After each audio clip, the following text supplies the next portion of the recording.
여호수아서 9장에 보게 되면 이제 가나안 족속의 일부였던 기브온 족속이 이스라엘에게 스스로 굴복해서 이스라엘이 종이 되는 장면이 그 사건이 좀 기록이 되어져 있습니다. 이것을 포함해서 이제 이스라엘 백성들이 가나안에 들어온 이후에 일어났던 일련의 사건들, 그러니까 여리고 전투와 또 아이성 전투, 또 기브온이 이스라엘에게 이렇게 복속되어지는 이 사건들을 통해서 만약에 가나안 민족들의 입장에서 보게 되어진다면 이것은 명백한 가나안 족속들의 패배의 사건들로 보일 수밖에 없고, 특별히 이 마지막에 기브온 족속이 전쟁을 하지도 않고 스스로 이스라엘에 어떻게 보면 발밑으로 들어갔다라고 하는 것은 그들에게 좀 큰 두려움이 됐던 것으로 기록이 되어집니다. 왜냐하면 기브온이라고 하는 이 민족이 거했던 성읍이 왕도라고 불리는, 그러니까 왕이 다스리는 것과 같은 굉장히 중요한 또 규모가 있는 성읍이었다라고 하는 것이죠. 그들이 갖고 있었던 군사력이 그렇게 만만치 않은 군사력이었던 것으로 보입니다. 굉장히 강력한 그 민족이라고 족속이라고 치부되어졌던 기브온이 전쟁을 포기하고 이스라엘에게 굴복했다라고 하는 사실 자체는 가나안 민족들로 하여금 두려움에 휩싸이게 하는 어떤 요인들이 됐을 거고요. 그러다 보니까 이 가나안에 있는 몇 개의 왕들이 이제 연합해서 연합군을 이루게 되어집니다. 특별히 이제 다섯 왕들이라고 표현되어지는 이 다섯 이 족속들이 함께 연합군을 이루어서 이스라엘을 대적하려고 하는데, 이들이 먼저 선택한 것은 무엇이냐면 이스라엘을 치는 것이 아니라 기브온을 먼저 치려고 했습니다. 그래서 기브온과 이제 전쟁을 일으키는 것이죠. 그러니까 이 다섯 연합군과 다섯 족속의 연합군과 또 기브온 족속이 전쟁을 벌여야 되는 상황이 발생을 하게 됐어요. 그때 이제 기브온 사람들이 여호수아에게 도움을 요청하게 되어집니다. 왜냐하면 이미 이들은 이제 이스라엘과 한 공동체를 이뤘기 때문에 여기서 우리는 한 공동체성을 보게 되는 것이죠. 이스라엘과 가나안 민족의 이제 전쟁이 되어지는 겁니다. 그러니까 기브온과 가나안 민족의 전쟁이 아니라 이제는 이스라엘 공동체와 또 가나안 민족의 전쟁이 되어져서 이스라엘이 이 기브온 편에서 이 전투에 참전하게 되어집니다. 그리고 출전할 때 하나님께서 여호수아에게 말씀을 허락해 주세요.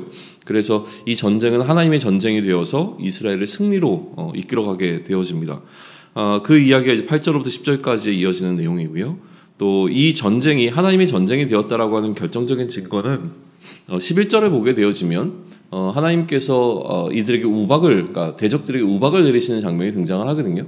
그러니까 단순히 이스라엘 백성들이 참전해서 이 연합군대를 쳤더라라고 하는 이야기로 끝나는 것이 아니라 오히려 그때 멸한 사람들보다 훨씬 더 많은 사람들이 하나님께서 이렇게 내리신 우박으로 인해서 죽었더라라고 하는 기록을 지금 남기고 있다는 거예요.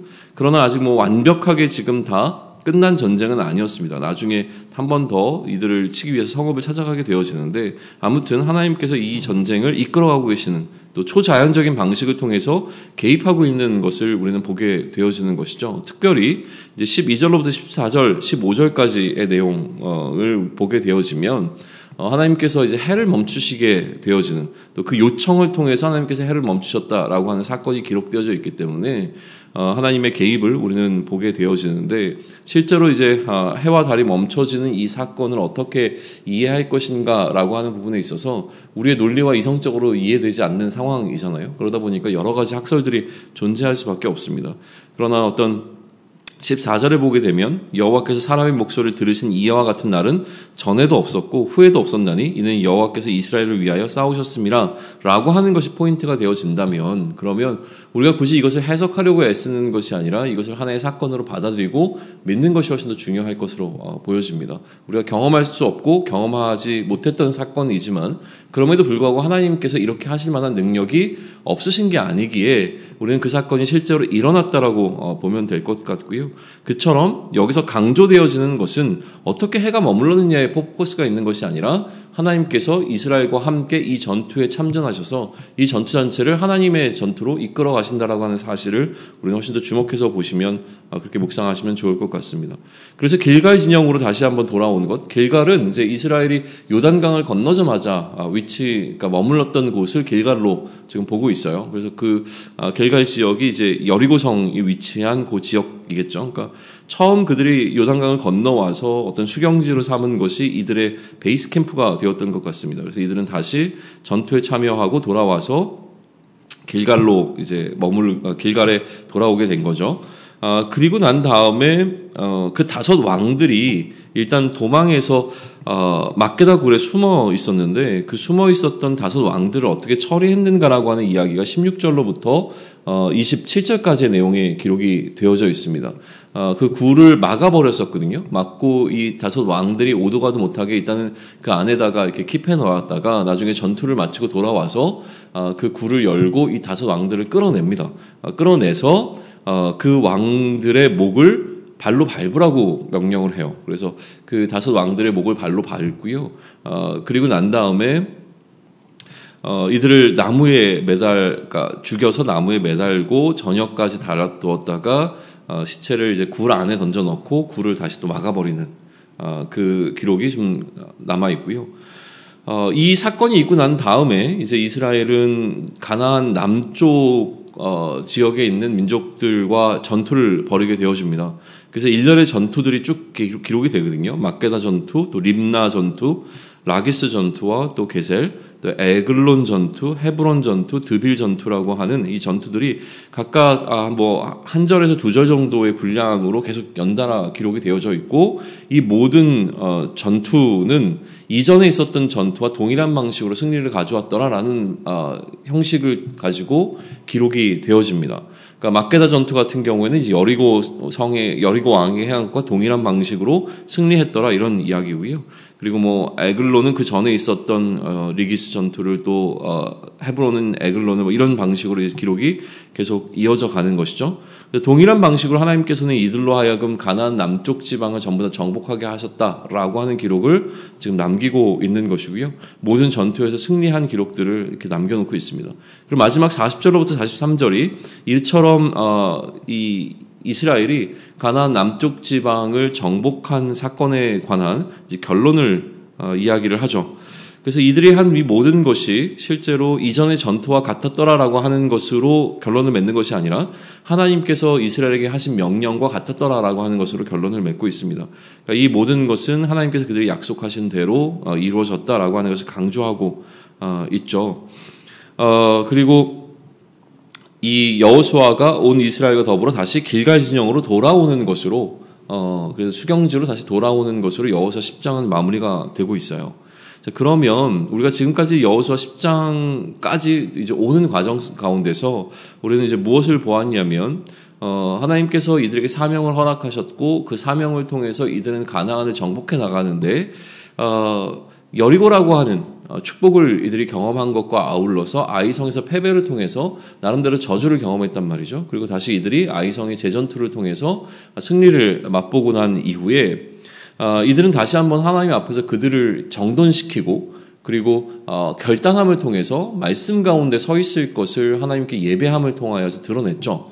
그러니까 이제는 하나님의 말씀에 의지해서 이 모든 것들을 행하려고 그들 안에 결단이 일어났는데 근데 결단하자마자 그들 앞에 펼쳐진 상황은 사실은 그들이 예측하지 못한 상황이었다는 거예요. 그 예측하지 못한 상황으로 그들에게 찾아왔던 것은 무엇이냐면 기브온이라고 하는 가나안 민족이 이들을 속이는 방식을 통해서 그들 가운데로 들어왔던 사건이죠. 그러니까 상황 자체는 그러니까 기브온이라는 변수가 찾아오게 되는 것을 우리는 보았고 이것이 우리 사명을 통해 사명을 따라 살아가는 우리의 삶에 찾아오게 되는 변수라는 키워드를 통해서 우리는 묵상을 이어갔습니다. 그리고 오늘은 마찬가지로 이스라엘이 그처럼 하나님의 사명을 붙잡고 그러니까 전쟁이라고 하는 사명을 이들은 감당을 해야 되는데 이들이 의도하지 않은 전쟁이 지금 일어나는 장면을 우리는 보게 되는 거예요. 기브온의 요청에 의해서 참여했던 전투였지 이스라엘이 참여하고자, 그러니까 이스라엘이 스스로 일으킨 전쟁이 아니었다라는 사실에 우리는 좀 주목해 보면 좋을 것 같습니다. 상황이 이스라엘이 계획한 대로 흘러가지 않고 있는 것을 우리는 명확하게 보는 것이죠. 그들은 뭔가 준비가 되어 있을지 모르지만 계획한 전투는 아니었던 거예요. 그럼에도 불구하고 기브온이 요청했기 때문에 이스라엘은 거기에 참여하게 되었고요. 그리고 마찬가지로 이것은 이스라엘이 무언가 가나안 땅을 이렇게 정복해야지라고 생각했던 그들의 호흡에 맞춰서 진행되고 있는 것이 아니라 가나안에 있었던 5 왕들이 연합해서 연합군을 일으켜서 연합군을 세우고 그들이 침략해 들어오는 방식으로 이들의 전투를 오히려 걸어오는 방식으로 일이 진행되고 있다고 하는 포인트를 우리는 좀 생각해 보면 좋을 것 같습니다. 무슨 얘기냐면 이스라엘의 호흡대로 지금 진행되고 있지 않다라고 하는 것이죠. 하지만 이러한 변수처럼 일어나고 있는 어떤 삶의 어떤 상황들, 정황들 때문에 이스라엘은 완전히 새로운 국면을 맞이하게 되어집니다.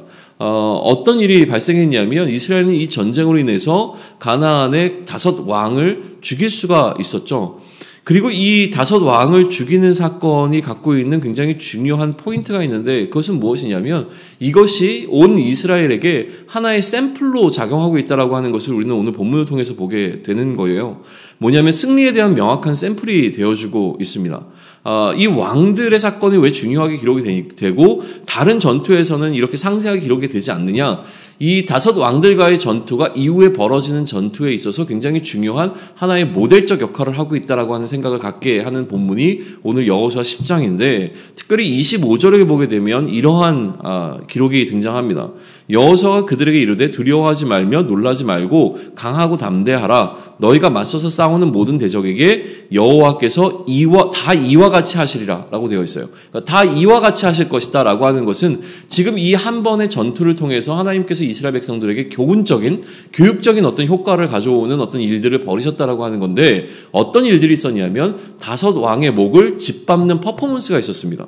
이것은 완전히 그들을 굴복시키고 처참하게 그들을 완전히 정복하는 어떤 그 모양을 이스라엘 백성들에게 보여주는 것을 통해서 이처럼 하나님께서 우리의 모든 대적의 목을 짓밟을 것이다. 그러니 강하고 담대하라라고 하는 메시지를 전달하고 있는 어떤 교훈적인 사건이 되고 있다는 것이거든요. 그리고 나서 이어지게 되어지는 모든 일련의 전투들은 승리로 이끌어져 갑니다. 그러니까 승리에 대한 명확한 모델과 샘플을 이들 가운데 확신처럼 심어주게 되는 게 바로 이 5 왕들과의 전투였다라고 하는 사실이에요. 마찬가지로 2020년 우리 앞에 펼쳐질 일들은 아마 이와 같이 모두 의미가 있을 겁니다.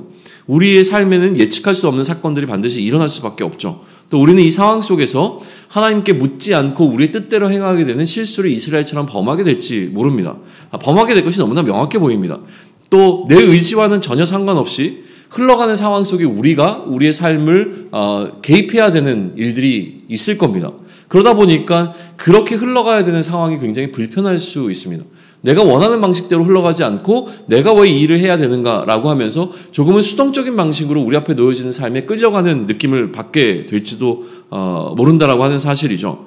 또한 우리 앞에 놓여있는 상황은 연합군이 전투를 벌여오는 것과 같이 객관적인 어떤 측면에서 바라봤을 때 점점 더 상황이 나아지기보다는 악화되는 것처럼 느껴지는 어떤 그런 모습을, 형국을 취하게 될 수도 있다라고 하는 사실을 우리는 기억해 볼 필요가 있습니다.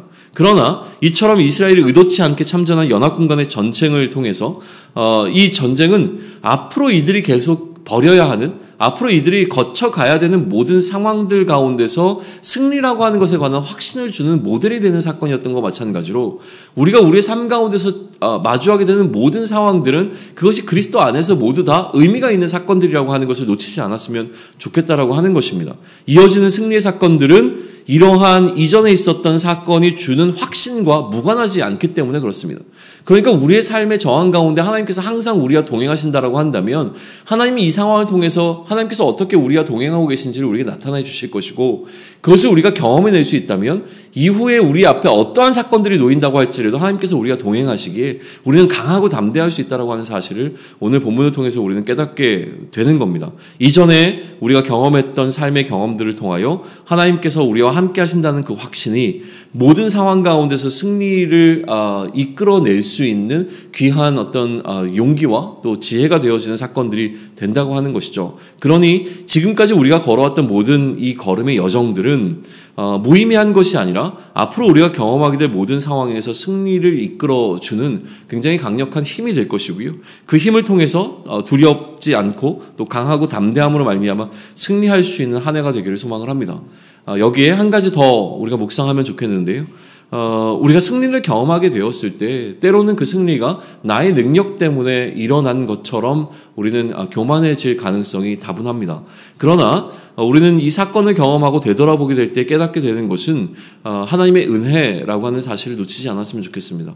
이스라엘 백성들이 나가서 이 가나안 5 민족과의 전투에서 그들이 강했기 때문에 승리한 것처럼 여겨질 수 있는 요인들이 충분히 있습니다. 그러나 오늘 성경 본문은 분명하게 어떻게 이야기를 하고 있냐면 하나님께서 그들에게 우박을 내리셔서 그들을 치셨을 때에 이스라엘 백성들이 그들을 친 숫자보다 훨씬 더 많았더라라고 이야기합니다.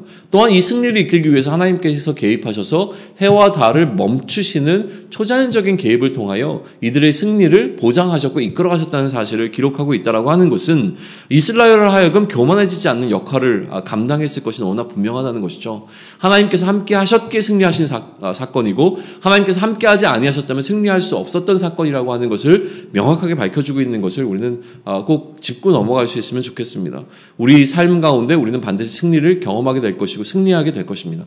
왜냐하면 이미 그리스도께서 우리 앞에 승리의 사건에 대한 좋은 모델을 보여주셨기에 우리는 결코 죄와 사망 가운데 무너지는 것이 아니라 그리스도께서 그들의 목을 짓밟은 것과 마찬가지로 그들을 발등상에 새겨 넣으시고 그 위에 그리스도의 발을 얹어 놓으셨던 것과 마찬가지로 우리는 모든 상황 가운데서 반드시 승리하게 될 것입니다. 그러나 그 승리 가운데 우리가 교만해지지 않았으면 좋겠고 그 승리 가운데서 그리스도께서 우리에게 베풀어 주신 은혜를 기억하며 또한 그 은혜를 사모함으로 우리에게 주어진 2020년의 이 하루하루를 시작해 나갈 수 있기를 소망합니다. 그러한 저와 여러분이 되기를 축원합니다.